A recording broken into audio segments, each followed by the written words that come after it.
तो नमस्कार दोस्तों। तो इस ट्यूटोरियल में हम लोग ये सीखने वाले हैं कि किसी कॉटलिन एंड्रॉयड ऐप में फाइंड व्यू बाय आईडी को कैसे यूज़ करना है, कैसे इम्प्लीमेंट करना है। तो चलिए शुरू करते हैं। जैसा कि आप देख सकते हैं, मैंने यहाँ पे एक कॉटलिन एंड्रॉयड प्रोजेक्ट ओपन किया है। सबसे पहले हम लोग प्रोजेक्ट स्ट्रक्चर देखेंगे। यहाँ पे है हमारी एक मेन एक्टिविटी और यहाँ पे है उसकी UI activity underscore main dot XML. सबसे पहले यूआई देखते हैं। यूआई में सिंपली एक टेक्स्ट व्यू मैंने क्रिएट किया है। टेक्स्ट व्यू क्रिएट किया है जिसकी आईडी है टेक्स्ट व्यू 1। ठीक है, इसकी आईडी है टेक्स्ट व्यू 1 और कुछ स्पेशल यहाँ पे नहीं है। मैं इसका कोड भी दिखा देता हूँ आपको, यूआई का कोड।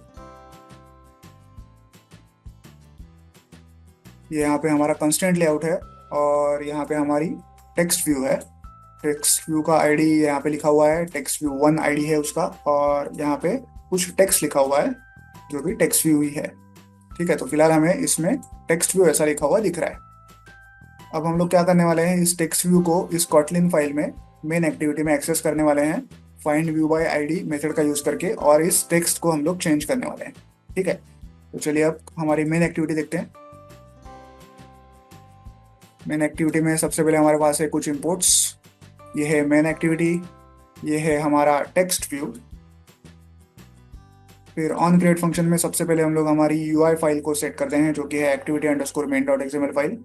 ये वाली फाइल यूआई को सेट कर लिया।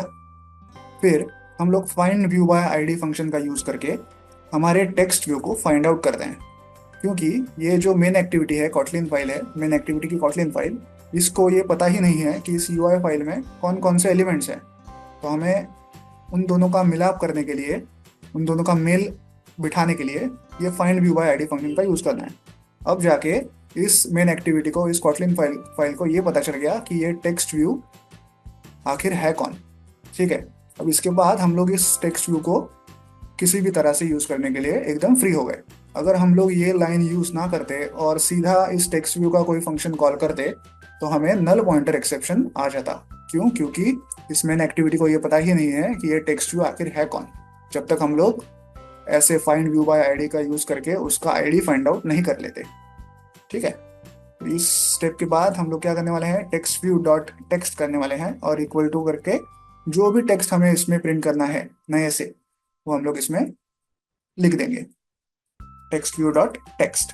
तो अभी क्या होगा, जो पहला टेक्स्ट यहाँ पे लिखा हुआ था टेक्स्ट व्यू करके,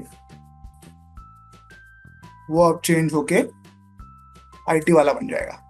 ठीक है, हमने क्या किया, टेक्स्ट व्यू बनाया, टेक्स्ट व्यू को फाइंड व्यू बाय आईडी से एक्सेस किया और फिर उसकी एक मेथड कॉल की टेक्स्ट व्यू डॉट टेक्स्ट, और उसमें हमने हमारा जो हमें टेक्स्ट चाहिए वो उसमें भर दिया।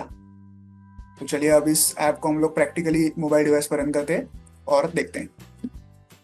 जैसा कि आप देख सकते हैं, हमारी ऐप रन हो चुकी है और जो हमारा टेक्स्ट व्यू था, जिसका टेक्स्ट पहले टेक्स्ट व्यू ऐसे लिखा हुआ था, वो अब चेंज होके आईटी वाला ऐसा टेक्स्ट हमने चेंज कर लिया है। ये हमने कैसे किया, हमने टेक्स्ट व्यू को find view bye ID function का यूज करके पहले फाइंड आउट किया और फिर उसकी टेक्स्ट फंक्शनैलिटी का यूज करके उसका टेक्स्ट हमने चेंज किया।